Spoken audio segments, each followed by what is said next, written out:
Hi guys, I wanted to put this video out because I wanted to explain to you a bushfit challenge that's personal to myself, or you can take it up. It's about addictive substances, you know, how they have an effect on you if you're out in the woods, or you're spending an extended long time on a trip, or on a campaign somewhere.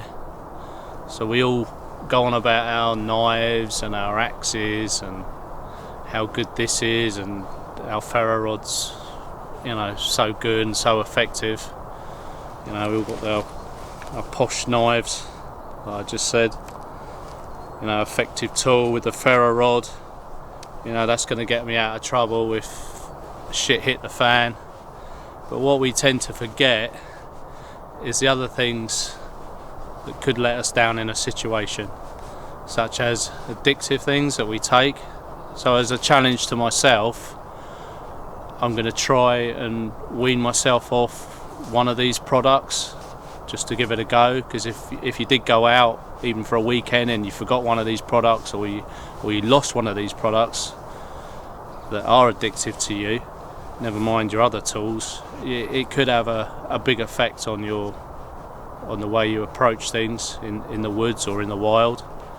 So I'm going to show you now a selection of products that we all use and we're all addicted to, and we all take on a regular basis. But let's just say one of these products was lost or damaged in your bag. How's this going to affect you? How's it going to affect your performance? How are you going to feel during your duration or stay somewhere in the wild or on an extended camping trip? The reason I'm doing it because I'm going away later on in the year for a canoe trip, and I was thinking to myself, what would I take and what will I use on this trip? And then I was also thinking, what else do I really rely on in my kit? And I was thinking, blimey, yeah, I'm addicted to a lot of products, and a lot of these products I rely on a regular basis.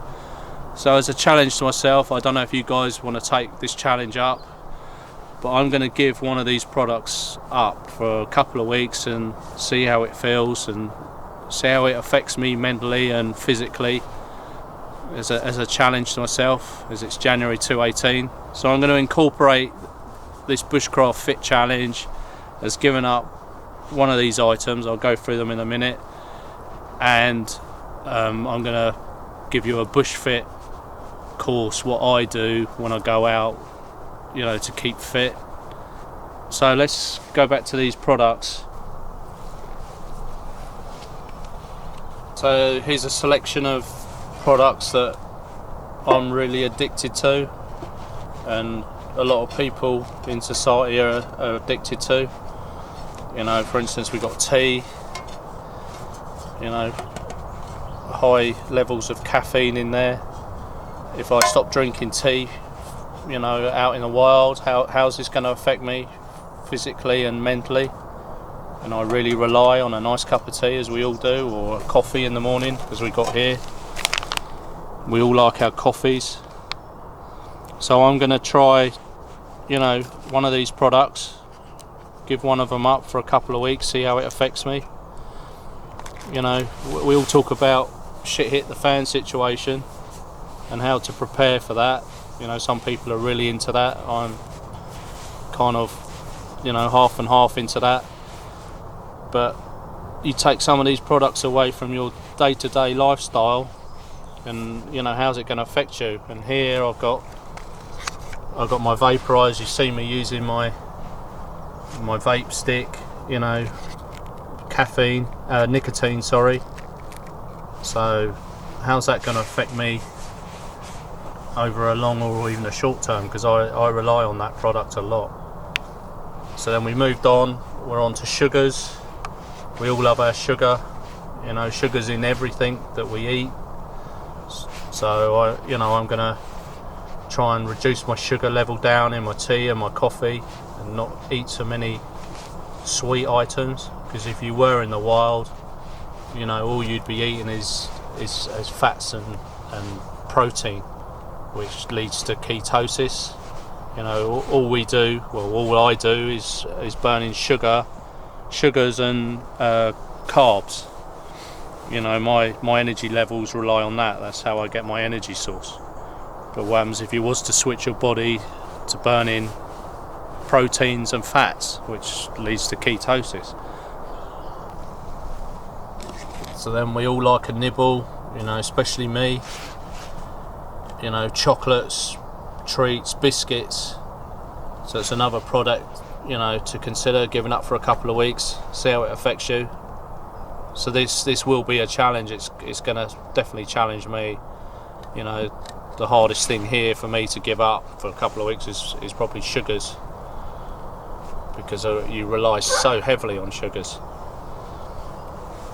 And then alcohol, another highly addictive product that we all consume. Everyone likes a drink. You see me the other day having a Foster's around the fire. You know, what are we going to be like if we didn't have alcohol for 2 weeks?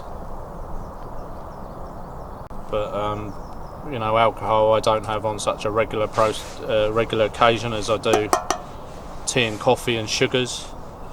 So this kind of area here is going to be harder for me rather than this area.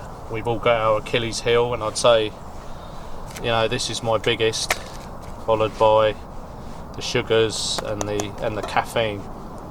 So, you know, if you want to join me in this challenge, try and give one of these products up and test yourself for a couple of weeks. You know, challenge yourself. You know, my saying is never stop testing yourself. So this is going to be a test, whether you take the easier option, you know, like maybe bread, which, you know, I love bread, but that's probably an easier option out of all these products. Well, maybe alcohol's probably my easiest, but for some people it'll be the hardest product on this table, on this log. So it'll be interesting to see, you know, the side effects, you know, how this is going to leave you feeling.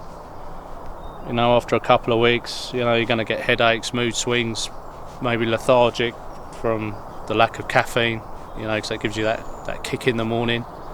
But if you never had it, you know, how are you going to perform? So obviously a lot of side effects, mood swings, headaches. But it'll be interesting to see, you know, as that addiction leaves your body, you know, what responses it has, you know, mentally and physically on your well-being. And then you'll realise how dependable you are on these products. Like I said, you know, we all go on about our silky saws and our knives and our axes, but this is what really controls us outside and in the wild. You know, this is our fuel, and if you can't get hold of this fuel, you know, you're going to be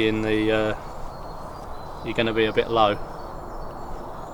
That's the first part of the challenge, what I'm going to do, and you know, you're welcome to join me on this challenge. And the second part of the challenge, what I do on a regular basis is I do a bushfit walk, which I incorporated, you know, myself to keep myself fit and Becky fit. So I'm going to explain, you know, how I go about that, and you can also join me in that. So this is a bush fit challenge. We talked about the products, and now I'm going to talk about how I keep myself fit. So ideally, you know, it's good for everyone. It's January, you know, 218. It's good to set yourself a challenge, or try and get yourself a little bit fitter when you're in the outdoors, or you're going on a walk, or, you know, like I said earlier, shit hits a fan and you got to bug out, and you've got to have that fitness, you know. And if you've got all the gear and you can't carry it and you can't walk for many miles, it's no good to you. So part of the challenge is get yourself a rucksack, any old rucksack. This is one I use or started using, and as you get fitter you can move up through the sizes of your rucksack and what you put in there.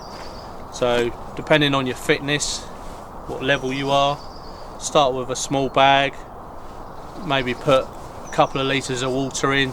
That accumulates to 2 kilos. And what I do, go for a walk. It's a 20-minute walk, which I'm going to make this a part 1 and part 2, and tomorrow I'm going to demonstrate, you know, this walk and what we do in the walk. So obviously load the bag up, what you're used to carrying. It's a 20-minute walk in flat terrain if you've never done it before, and if you're experienced at it, then obviously you'd have more challenging terrain. So on with the rucksack, like I said, 20-minute walk, and during that 20-minute walk you'll do 20 seconds of flat out walking pace. So that's 3 reps of 20 seconds. So your flat out is different to someone else's flat out. Set the pace, the walking pace, to how it suits you. 20-second intervals of flat out walking for 20 seconds, and then carry on walking at your pace that you initially started at. I'll explain all this better tomorrow. Then after your 20 minutes, you don't sit down, you come back, you do your 10 press-ups, depending on the level you're at, depending on what's in your rucksack. 10 press-ups, rucksack on or rucksack off.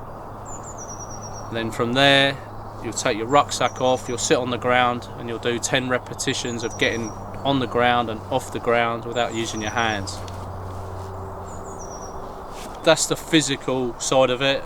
You know, after you've got off the ground 10 times unassisted from your hands, it's amazing sitting on the ground and trying to get back up, how hard it is. You know, we surround ourselves with all the comforts of home and chairs that are at the right height, so we don't have to bend or use other parts of our body to get us up. So after you've done the 20-minute walk with 20-second fartlek intervals, then your press-ups, then getting yourself off the floor, challenge yourself to light a fire straight after that. So you're not only getting the physical side of things, challenge yourself to light a fire at the level that you're at, or try and light a fire at a higher level than you're at. And as you progress through the exercises, change your terrain, make a harder terrain, maybe more muddy, maybe more sloped. Increase the weight in your rucksack, you know, add more weight or a larger rucksack. You know, sometimes I'll go out with a 40-pound rucksack and I'll do this task, which makes it a lot harder. And then you throw in a few hills and you do them efforts on the climbs, on the inclines. You know, it's going to be a tough challenge, but that's all you need. So it's 20 minutes, 5 days a week, and you'll be super bush fit. So guys, tomorrow I'm going to show these exercises in more detail. I'm going to explain as we go through the exercises, and you'll see how effective the exercise is. So thanks for watching, guys, and look forward to you tuning in to part 2. And don't forget, try one of them products. Set yourself a time and a day you want to give one of them addictive products up, and let me know in your feedback, you know, how it's affecting you, or so we can share the experience together. I think it'd be quite nice. We can encourage each other and see how we get on, and let me know what products you're considering on giving up. You know, you either go for the hard option or the soft option. You know, me, I like a bit of luxury, so I might tend to go for the soft option, because I do like my food and me addictive substances. And then, you know, tomorrow we'll go into the bush fit, and if you want to take it up, you know, give me some feedback on if you're going to do that as well. So thanks for watching, guys. You know, it's good, you know, I've set this up because we all talk about, you know, building shelters and cooking, and I just thought a different side to things, you know, a more psychological side with addiction.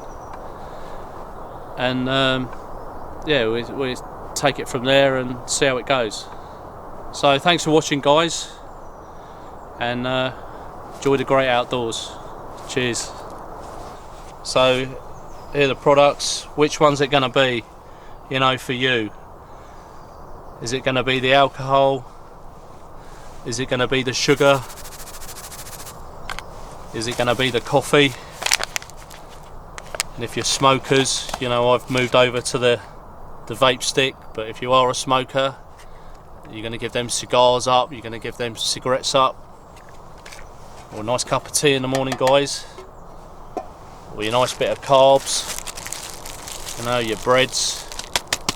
You choose, it's down to you. Hard or soft option. Chocky wocky, chocolate biscuits, chocolate cakes, chocolate peanuts. We all like our chocolates. What's it going to be, guys?